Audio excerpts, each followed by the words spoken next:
The door of the mill office slammed open before Eleanor Whitfield could call out a word. She looked up from her ledger, ink still wet under her fingers, and found a stranger filling the frame of the doorway like he owned the air in the room. Tall, still, dressed too well for a mill on a Tuesday morning. Her pen rolled off the desk. She did not chase it. "You are standing in my office," she said, without knocking. "I did knock," the man answered. "Twice. Your foreman told me to walk in." His voice did something to her spine that she did not appreciate. It was low, and it was familiar in a way that made her stomach fold in on itself, before her mind caught up to why. Then he stepped into the light from the window, and Eleanor Whitfield stopped breathing for exactly 1 second. Julian Ashworth, 10 years older, 10 years colder, still the same eyes. "You," she said. "Me," he agreed, and there was nothing warm in the word at all. For 10 years, the town of Aldermoor had a story about Eleanor Whitfield, and everyone told it a little differently, but the ending was always the same. She was 35 years old. She had never married.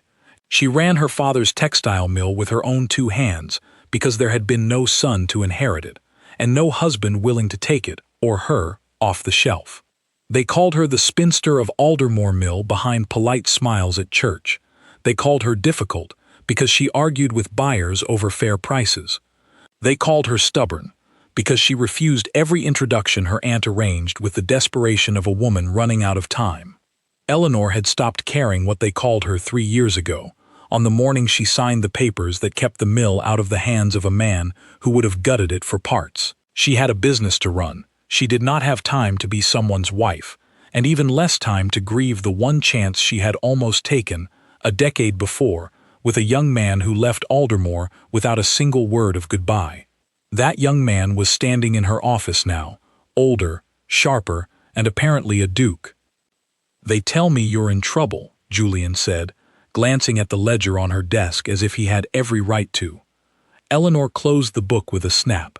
"They tell you wrong. Your numbers are red. Your export contract with Bristol fell through in March. You've laid off 6 workers this year alone." He said it without cruelty, which somehow made it worse.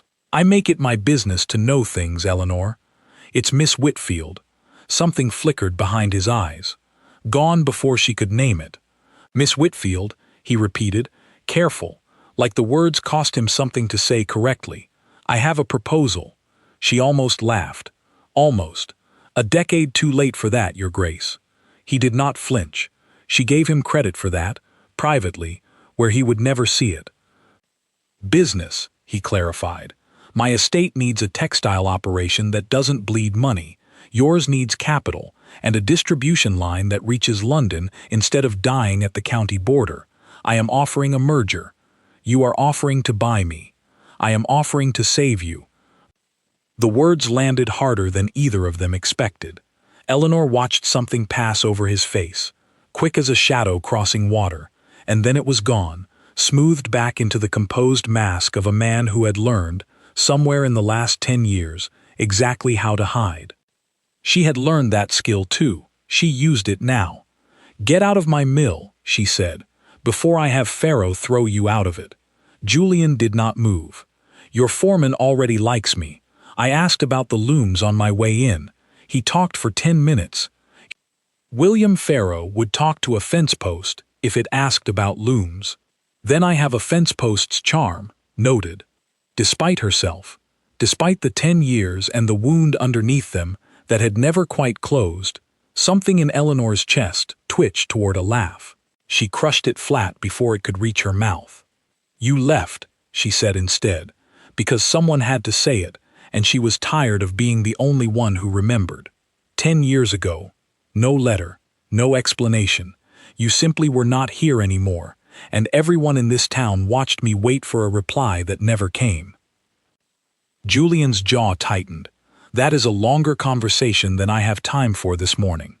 "Then make time." "I don't have it to give you yet." He said yet, like it meant something. Eleanor refused to let it mean anything. "What I have is a contract, and a mill that needs saving, and an estate that will collapse within the year if I don't find capital fast. I need your looms, Miss Whitfield. I need your workers. I need your name on this paper by Friday." He set a folded document on her desk. She did not touch it. "And if I refuse?" "Then Aldermoor watches you lose the mill to your creditors within 18 months, and I watch my tenants lose their homes within the same window, and we both go back to being exactly what this town already thinks we are." He picked up his hat from where he'd set it on her filing cabinet, uninvited, the way he seemed to do everything. "I would rather not lose either of those things, Eleanor, Miss Whitfield." He left the way he'd entered. No knock this time either, just the door swinging shut behind him, and Eleanor alone, with a folded contract and a pen still lying on the floor where it had rolled, forgotten, the moment she stopped breathing. She picked it up. Her hand was not steady. She told herself it was anger. By afternoon, half of Aldermoor knew the Duke of Ashcombe had walked into Whitfield Mill and stayed 20 minutes. By evening, the story had grown a courtship, a secret engagement, and in one particularly enthusiastic version, relayed to her by her housekeeper, Margaret Pruitt, an elopement that had apparently already happened without Eleanor's knowledge. "I did not elope," Eleanor said, staring into her tea like it had personally wronged her. "I know that, dear. Mrs. Bell down at the bakery does not." Margaret set a second cup down across from her and sat without asking, the way she had done for 15 years, ever since she'd come to keep house for a girl who no longer had a mother to do it. "She also says the Duke asked after you by name before he ever set foot in the mill, asked at the coaching inn, asked at the church. A man doesn't do that for a business contract. He does when the business contract is worth £10,000 a year. Ellie, don't." Margaret didn't. She was good like that, knowing when a door needed to stay shut, but she reached across the table and put her hand over Eleanor's, and the warmth of it undid something Eleanor had been holding rigid since noon. "He left you," Margaret said quietly. I remember you at 25, waiting at that window for 3 weeks straight, before you stopped waiting where anyone could see it. I don't need reminding." "No, but you need to decide before Friday whether you're signing that paper because the mill needs it, or because some part of you never stopped standing at that window." Margaret squeezed her hand once and let go. "Those are very different reasons, love. Only one of them is good business." Eleanor did not sleep well that night. She told herself it was the numbers in the ledger, the 6 families depending on wages she could not currently guarantee past autumn. She told herself it had nothing to do with the shape of a man's shoulders filling a doorway, or the particular way he'd said Miss Whitfield like an apology he didn't know how to finish. She signed the contract on Thursday, a day early, before she could talk herself out of it. She told herself that was good business too. The first month of the merger was, by any fair account, a war conducted with ledgers instead of muskets. Julian wanted to modernize 3 looms immediately. Eleanor wanted to keep the older machines running until the new export contracts were secure, because 6 families could not eat promises. Julian wanted to cut the delivery schedule in half to satisfy a London buyer. Eleanor pointed out, with some heat, that half a schedule meant workers sleeping 4 hours a night, and she would not run her father's mill like a debtor's prison. "Your father's mill," Julian said one evening, 3 weeks in, both of them still bent over the same set of books long after the workers had gone home, "or your mill." Eleanor did not look up. "Does it matter?" "It might. You talk about him like he's still the one making the decisions. He built this place with his own hands after my mother died. I don't think it's strange that I want to honor that." "I don't think it's strange either." Julian's voice had gone quieter than she expected, and when she finally lifted her eyes to his, there was something unguarded there, something that looked almost like grief wearing borrowed clothes. "I only wonder sometimes whose ledger you're really keeping, Eleanor. His or your own?" She should have told him it was none of his business. Instead, she found herself staring at the candle between them, watching the wax pool and run, and saying nothing at all, because she did not have an answer that didn't frighten her. He reached over and turned the page of the ledger she'd stopped reading 3 minutes ago. His hand was close enough to hers that she could feel the warmth of it without either of them touching. Neither of them moved. "Julian," she said finally. "Yes." "Why did you really come back?" He was quiet for a long moment, long enough that she thought he wouldn't answer at all, that he'd retreat into the careful, contract language version of himself that had walked into her office that first morning. Instead he said, "Because staying away cost me something I never got back." "What?" "I'll tell you." His eyes met hers, and there was a promise in them, heavy and unfinished. "Not tonight, but I'll tell you." He didn't. Not that night, and not the next, though the space between them grew smaller with every evening spent bent over the same ledgers, arguing about looms and schedules and workers' wages, both of them pretending the arguments were only ever about business. Eleanor began to notice things she wished she hadn't, the way Julian rolled his sleeves to his elbows when he was frustrated, a habit she remembered from 10 years ago that had apparently survived a decade and a dukedom intact. The way he still took his tea too strong, still frowned at figures the same way, still had that same restless energy in his hands when he was thinking through a problem, tapping 2 fingers against whatever surface was nearest. He had changed in every way that mattered and none of the ways that didn't. It made the missing 10 years feel like a wound that had healed wrong, bone-knitting crooked under skin, ready to break again at the smallest pressure. The rumors in town did not help.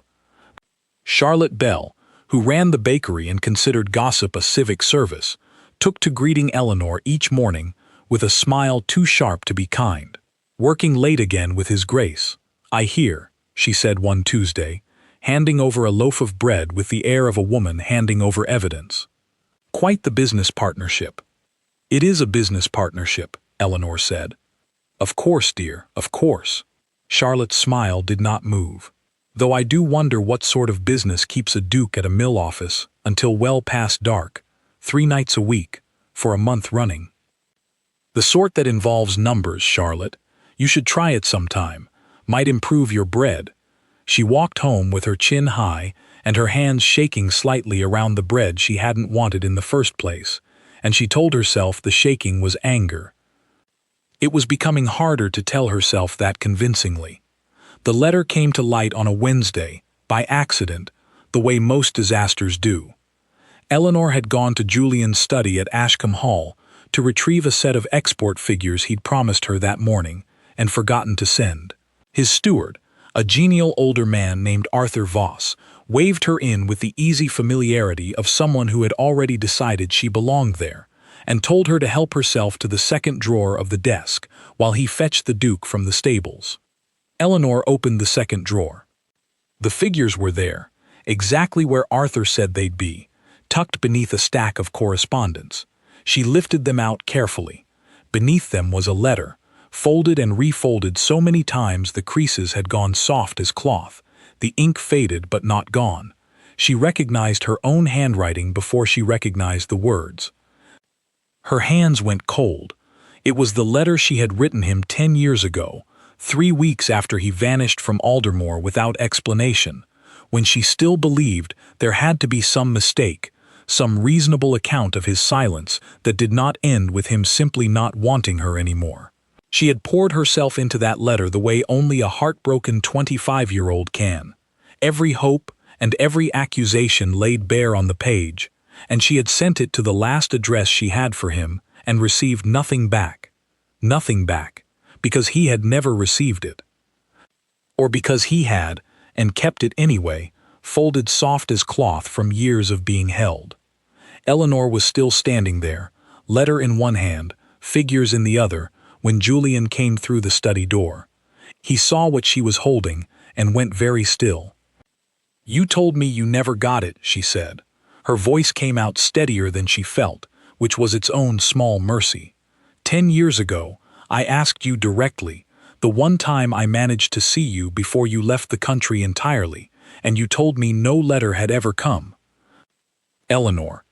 "You kept it." She held it up between them like evidence at a trial neither of them had asked to attend. "You kept it folded in your desk for 10 years and told me it never arrived." Julian crossed the room in 3 strides and reached for the letter, and Eleanor pulled it back before his fingers could close around it. "Tell me why," she said. "I can't. Not yet. You've had 10 years to find the time. Eleanor, please. Don't." The word came out sharper than a blade, and she watched it land, watched something in his face crack open for exactly 1 second before he shut it again, careful and controlled, the mask sliding back into place, like a door closing on a room she'd only just glimpsed. "I trusted you with everything I had at 25. I have spent 10 years telling myself I was foolish for it. I would like, at minimum, an honest answer as to why." Julian's hands fell to his sides. Whatever fight had been in him drained out all at once, leaving something older and more tired standing where the confident Duke had been a moment before. "Because the truth would have destroyed you," he said quietly, "and I decided that was worse than losing you. That was not your decision to make." "No," he agreed, "it wasn't. I made it anyway, because I was 26 and frightened, and I thought I was protecting you." His voice cracked on the last word, just slightly, just enough. "I have regretted it every day since." Eleanor set the letter down on the desk between them, very carefully, as though it might shatter. "Then tell me now," she said, "all of it.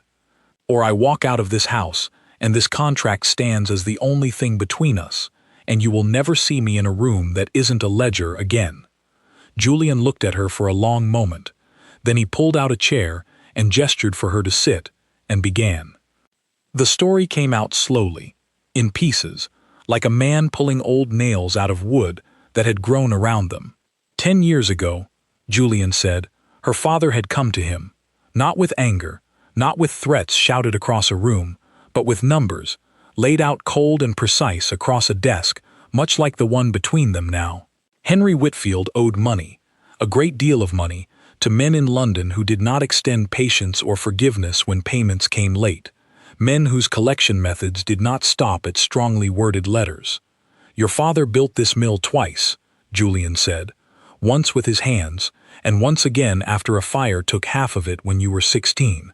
You never knew that, because he rebuilt it on borrowed money from men who don't lend out of kindness."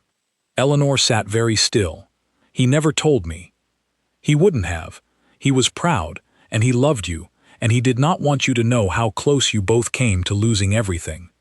Julian's hands were folded on the desk, steady now, the way a man's hands go still when he has finally decided to stop running from something. "He came to me because I was courting you, and because he knew, if I married you, everything I owned would become entangled with everything he owed. He asked me to leave, quietly, without a scene. He told me if I stayed and married you, the debt would follow you into the marriage, and the men in London would come collecting from a duke's estate instead of a mill owner's, and they would not be gentle about it. So you left." "I left because he was right, and because I did not have the money to pay the debt outright. Not at 26, not before I'd inherited anything." Julian's jaw tightened. "I left, and I spent the next 10 years building the fortune I needed to make sure it could never happen to you again. I bought the debt myself. Eventually, through a solicitor who never gave your father my name. I've been paying it down in silence for 6 years. It's nearly gone now." Eleanor's throat had gone tight. "You've been protecting me, this whole time, without telling me." "I told myself that was kinder than the truth." Julian looked at her, and for the first time since he'd walked back into her mill a month ago, there was nothing careful in his expression at all, nothing composed, nothing hidden. "I was wrong. I understand that now. But I could not watch you carry that fear at 25, on top of everything else you were already carrying alone. You should have let me choose. I know. You should have trusted me to be strong enough for the truth. I know that too, Eleanor. I've known it for years." His voice broke properly this time, no careful edges left on it at all. "I kept the letter because it was the only thing I had left of you, and I could not make myself destroy the one piece of proof that you had once wanted me back." The study was very quiet. Eleanor stood, and for a moment, Julian looked as though he expected her to walk straight out the door, contract and all, the way she had promised. Instead, she said, "I need time. Take it. I am not forgiving you tonight. I'm not asking you to." She left the letter on the desk, folded soft as cloth, and walked out of Ashcombe Hall into the cold evening air, and she did not look back to see whether he watched her go. She told herself, walking home, that the tightness in her chest was anger. It was becoming very hard to tell herself that at all. 2 days passed before Eleanor set foot in Ashcombe Hall again, and when she did, it was not to see Julian. She went instead to Edmund Crane, the solicitor whose name Julian had mentioned only once, in passing, as the man who had quietly bought her father's debt. Crane's office sat above the bank in the center of town, dusty with old paper and older secrets, and he received her with the wary politeness of a man who suspected exactly why she'd come. "Miss Whitfield," he gestured her to a chair. "I confess I wondered if you might call. Then you know why I'm here." "I have a fair guess." Crane folded his hands atop a stack of documents already sitting on his desk, as though he'd prepared them in advance. "The Duke of Ashcombe instructed me some years ago that should you ever come asking, I was to withhold nothing. He knew I'd come. He hoped you would. He said, as I recall, that a woman who runs her own mill would not accept his word alone. He said you'd want the proof." Eleanor's chest tightened around something that was not quite anger anymore, though she was still reluctant to name what it had become. Crane laid the documents out one by one. The original loan, taken by her father 18 years ago, in the aftermath of the fire Julian had mentioned, a fire Eleanor remembered as a teenager, mostly through the smell of smoke and her father's grim silence for weeks afterward. The names of the London lenders, men whose reputations, even written flat across legal paper, carried an unmistakable chill. The letter Henry Whitfield had sent to a 26-year-old Julian Ashworth, polite and devastating in equal measure, laying out exactly what would happen to his daughter's inheritance and safety should the courtship continue. And beneath all of it, 6 years of quiet payments, transferred through Crane's office under an assumed holding company, slowly and steadily buying down a debt that had once threatened to swallow everything her father built. "He never told your father who was paying," Crane said. Henry Whitfield went to his grave believing an anonymous benefactor had shown him mercy. He never knew it was the man he'd sent away. Eleanor sat with that for a long moment, the papers spread before her like a decade laid bare on a desk.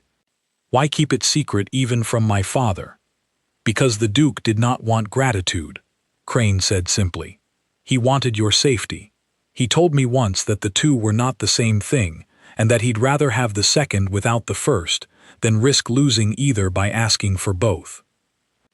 Eleanor left Crane's office with the papers folded carefully inside her coat, and she walked the length of Aldermoor's High Street without seeing a single shop window or a single familiar face, her mind entirely elsewhere, turning 10 years over like a stone worn smooth by water. She had told herself a story for a decade, that she had been abandoned, that she had been foolish enough to love a man who found her easy to leave behind, that whatever had been between them had simply not been strong enough to survive the first real test it faced. The truth was so much heavier than that, and so much harder to hold. He had not left because she wasn't enough. He had left because she was everything, and protecting that had cost him everything else. Eleanor did not go home.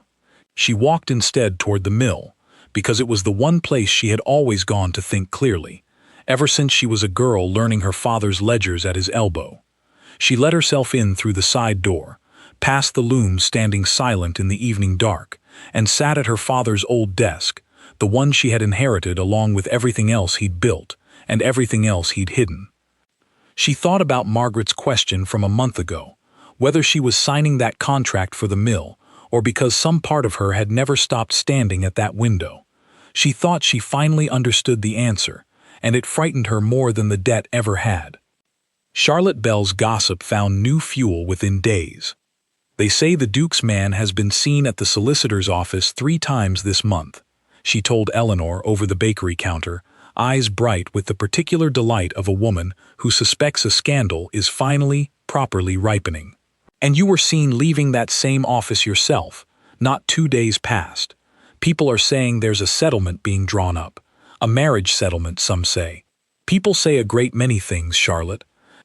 They also say, Charlotte continued, undeterred, lowering her voice to the register she reserved for her finest gossip, that the Duke has asked after you at every shop on this street, every single day, for the better part of a month. Bread here, flowers there, ribbon from the milliner, though heaven knows what a duke wants with ribbon. Eleanor's chest did something complicated and unwelcome at that, a small treacherous warmth she refused to examine in front of Charlotte Bell's watching eyes. I wouldn't know. No, dear. I don't suppose you would. Charlotte's smile turned almost kind, for once softened by something that might have been genuine sympathy beneath the gossip. Whatever he did to you all those years ago, Eleanor, the whole town watched you carry it alone for a very long time. It might be worth asking yourself whether you're still carrying it because you have to, or because you've simply forgotten how to put it down. Eleanor took her bread and said nothing, because she did not trust her voice to hold steady, and because Charlotte Bell, of all people, had somehow landed closer to the truth than anyone else in Aldermoor had managed in 10 years. That evening, walking home along the lane that ran past the edge of the Ashcombe estate, Eleanor found Julian at the low stone wall marking the property line, sitting exactly where she used to find him a decade ago, back when they were young enough to believe love was simple. He stood when he saw her. He did not come closer. I'm not asking for anything tonight, he said before she could speak. I only wanted you to know I'm still here. I've been here every evening this week, in case you wanted to talk, or in case you wanted to walk past without talking at all. Either was welcome.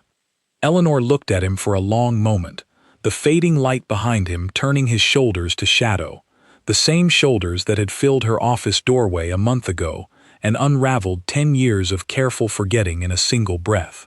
I read the papers, she said. Crane showed me everything. I thought he might, eventually. You paid down my father's debt for 6 years and never told a soul. I didn't do it to be thanked. I know. Her voice caught, just slightly, on the word. That's rather the problem, Julian. I don't know how to be angry at a man for protecting me too well. Something in his face shifted, careful hope breaking through the composure he'd worn like armor for a month. You don't have to decide anything tonight. No, Eleanor agreed. I don't. She did not walk toward him. She did not walk away either. She stood at the low stone wall in the fading evening light, 10 years of grief and a month of ledgers, and one folded letter sitting somewhere between them, unresolved, and for the first time since he'd walked back into her life, she let herself simply stand in the not knowing instead of running from it. It was, she thought, the closest thing to peace she'd felt in a decade. Word of the solicitor's papers reached further than Charlotte Bell's bakery counter, as Eleanor had feared it would. Within the week, half of Aldermoor had assembled some version of the truth, though as always, the details had grown teeth in the retelling. Some said the Duke had ruined her father with debt, and now sought to buy his way back into her good graces. Some said Henry Whitfield had sold his daughter's hand to cover a gambling habit, and the Duke had simply been the unlucky suitor caught in the crossfire. Nobody, as far as Eleanor could tell, had landed anywhere near the actual story, and she found she no longer had the energy to correct any of them. What troubled her more was the letter that arrived from her aunt in Bristol, the woman who had spent a decade arranging introductions Eleanor never attended, expressing polite horror at the rumors and gentle insistence that Eleanor distance herself from the Duke entirely before her reputation, already fragile at 35 and unmarried, collapsed beyond repair. Eleanor read the letter twice and then set it directly into the fire. She had spent 10 years being told what a woman her age, unmarried and stubborn, was permitted to want. She found, sitting at her father's desk, with the debt papers still folded in her top drawer, that she was tired of asking anyone's permission at all. The mill itself, at least, was thriving.